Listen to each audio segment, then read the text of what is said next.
आपल्या आईनं सारिका नीलकंठ देशमुख. कुठून येते तू? सिन्नरहून साडी गली. साडी गली. किती दिवसापासून थेरपीला येते? जवळजवळ 1.5 महिना झाला.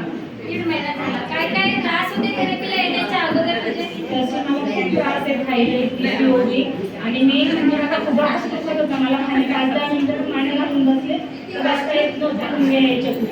पण थेरपी घेतल्यानंतर काय काय बरं झाले ते सांग. थेरपी घेतल्यानंतर माझी गुडघे पण दुखायची कमी झाले, थोडीशी ते पण दुखत होते आणि आता मी कमीत कमी अर्धा ते 1 तास मांडी घालून खाली बसू शकते.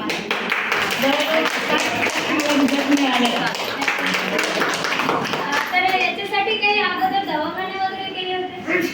तसे मी फक्त खुब्यासाठी आणि वेट लॉससाठी दवाखाना केलेला, थायरॉइडचा वगैरे, पण बाकी कशासाठी किती केलेलं नाही. एमजीची गोळी चालू होती तुझी? मला 88 mg ची गोळी चालू आहे. अरे बापरे, 88 एमजीची गोळी चालू होते.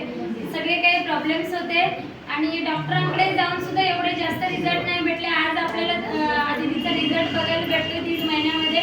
खूप छान असा रिझल्ट भेटतोय. तर दीदी तू आपल्या आई बाबांसाठी काय सांगू शकते? मी त्यांना एवढंच सांगते की मी 1.5 महिन्यात केलं, मला 60% रिझल्ट मिळाला. तुम्ही सुद्धा कंटिन्यू 3 महिने येऊन बघा, तुम्हाला सुद्धा स्वतःचा रिझल्ट स्वतःच कळेल. मॅडमने सांगण्यापेक्षा तुम्हाला समजेल की काय तुम्हाला बदल होतोय शरीरात. तर त्याच्यासाठी तुम्ही 3 महिने कंटिन्यू थेरपी घ्या. तू समाधानी आहे? हो, खूप. आणि कोणती जास्त थेरपीज घेतल्या तू? सगळ्यात जास्त आवडती थेरपी कोणती आहे तुझी? सेन्सोलाइटची मी सगळ्यात जास्त तेच मिळाले मला. जास्तीत जास्त थेरपी घेतल्यामुळे त्यांना एवढा छान 60% रिझल्ट भेटलेला आहे. दीदींसाठी जोरात एकदा क्लॅपिंग करा.